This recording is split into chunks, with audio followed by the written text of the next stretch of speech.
welcome to another CG cast with Spot the Aussie in the main seat, and I also have alongside me Matty Brimson, aka Minor Totems. How you feeling tonight, Matty? Yeah, good. Don't know if this game is going to be any good as it's a 4v5.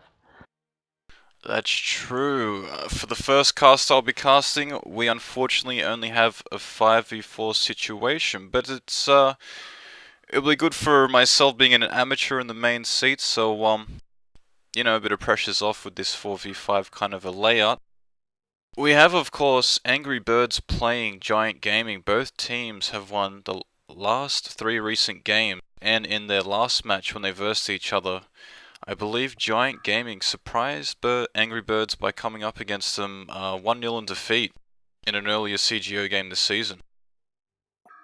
Wow, really? Really, that's what the CG stats said. I was just having a look over before we got the match kicked off. You wouldn't think so looking at the PSR. I will, of course, call out the player. For Angry Birds, we've got Miller, who I believe last season played in the CGI team of Are You New? We've got Nuberfire, Delts, Luz Therin, Chan Man, rounding out the 5th and the 5th players for that team. And for GiaNt Game, we've got Slids, Brask, Citron, Lol, and Sills. Matty, do you want to call out the first bands that we've got underway? We got a Deadwood, which is pretty interesting. I guess in these type of games it can be quite annoying. We got Myrmidon, Wretched Hag, Jeremiah, Hellbringer, Chipper, Silhouette, and Slither. All pretty common bands, really. Nothing really out of the ordinary. Myrmidon's a pretty normal band in Australian games. No, that's right, and I'm not surprised by the Slither ban because he has played well and throughout in the Oz scene. Keeper of the Forest rounds out the first pick for Angry Birds, who I believe Miller is drafting for that side tonight, although Delts is the captain. Any surprises there? I no idea. I don't have any backing or knowledge of the team. The only person I know here is Delts, who I've never personally played with. And on the Hellborn team, I've never seen any of those players either. Personally, I've come across Delts before, but the player that I would know out of both teams would be Luz Therin, from an old school home player who usually goes hard carry, especially in manhouse situations. I gave himself a bit of a name. I haven't actually seen him for about a couple of months, so I was surprised when he came in for the Angry Birds, but he's here. We've got the first pickups for GiaNt Gaming on the Hellborn side, Pharaoh and Tundra. Quite interesting picks considering they're trying to go 4v5. Pharaoh doesn't exactly have much damage, as well as Tundra. That is correct. We've also got the further picks for the Hell Legion side, a Polywog Priest, Flint Beastwood, and a Witch Slayer. So, I don't think they're going to be vouching for a tri-lane scenario with Keeper of the Forest. Maybe they might tri-lane with him roaming around, with Witch Slayer being a ganker, and all throughout the top, mid, and bottom lane. Yeah, maybe. I don't know. It's going to be pretty much a walkover. Like, they didn't pick exactly the best heroes to try 4v5 with. Would have been much better off with something with AoE damage, like Torturer, maybe support Behe. Yeah, that's not a bad call. I do like the Kraken pick these days. I think Kraken's becoming more of a played here in the competitive scene all of a sudden. I'm surprised to see Emerald Warden picked out. He's a personal favourite. In the last probably 50 games, I've played him about 25 times, and I'm starting to get to know him a bit better. Well, you personally would know, but a bit of an interesting hero. He can be in a dual lane or solo. I don't like playing him solo mid. I do like playing him in the long side solos, especially when it's a race for XP and your main goal is to get that bird before your opposing solo can get to level 6, so the bird can just harass his way into the lane. Yeah, going back to the Kraken pick, yeah, as you said, internationally at the moment it's pretty much permanently banned, or it's picked every single game. It's just such a strong hero. Lane dominance. You can go late game as well as mid game, where's his strongest.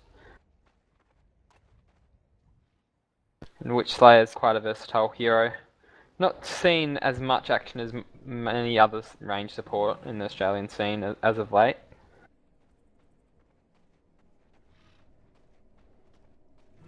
I don't see Keeper pick that up much in competitive games. I know that, you know, he has been completely reworked in a patch about 2 weeks ago. Do you think he's a viable pusher? Do you think he does a better job than what Ophelia, say Wild Soul or even Legionnaire can do in the pushing department? I agree that he can push more, but his viability early game is not as strong. As, for example, when you're running the Ophelia, you can play an extremely strong ganking role when a keeper is pretty much stationary in jungle because he doesn't really have the ganking potential as an Ophelia or a Parasite or a Legionnaire would have. And I wouldn't disagree with any of those points. I do like the Keeper's Ants, you know. It does force for an interesting kind of a push going through. They have opted to place him up top, so it is a jungling tri-lane that they are going to be playing up there, which is going to be against an Emerald Warden. Emerald has decided to go for a Hunter's Command. Personally, when I play Emerald, I like to level Oath of Growth, especially when you're against a dual lane or a tri-lane, and place them in positions where you can't get ganked in your first level, so you're aware of anyone that's going to be coming in up against you, and you can't be caught off guard. At mid, we've got Tundra playing up against Poliwag. No surprises really there, and the dual lane is going bottom with Voodoo and Pharaoh facing off on a Flint Beastwood. Yeah, I thought, wow, why would they do that? Why would you send the Pharaoh Voodoo lane instead of the Pharaoh solo and the Emerald Warden Voodoo lane? I question the Legion as well.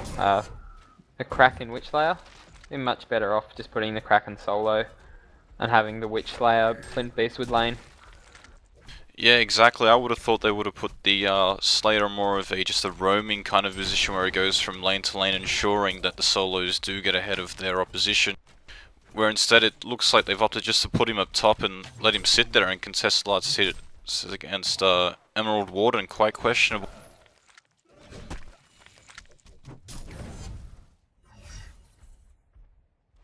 As you can see, Emerald Warden's already bought a ward. That's like not a good start. It doesn't matter if a Voodoo has no items in lane. Oh wow, he's bought 2 wards as well. You never really have a need for 3 wards in lane.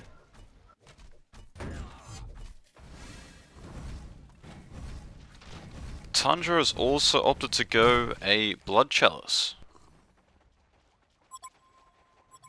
Now, I've heard similar views about your idea on Blood Chalices, especially on support when we were watching a Myrmidon game earlier. What's your opinion on an early Chalice on a mid-Tundra?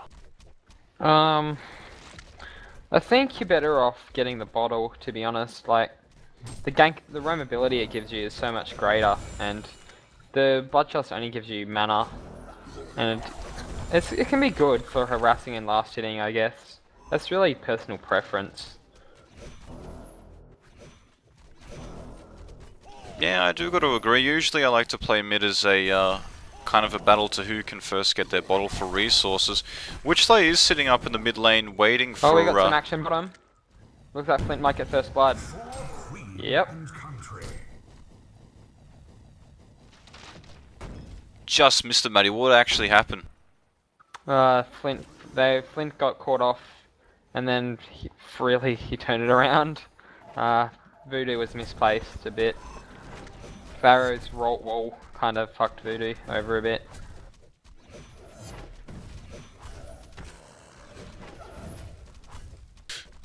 Nothing else really You go. happening at the moment. We do have Witchslayer just sitting there at the mid lane waiting for an opportunity where Tundra's overextended, but he's not taking the bait at the moment. He is walking around. He has been oh, that's cool. He has been named on the Witchslayer.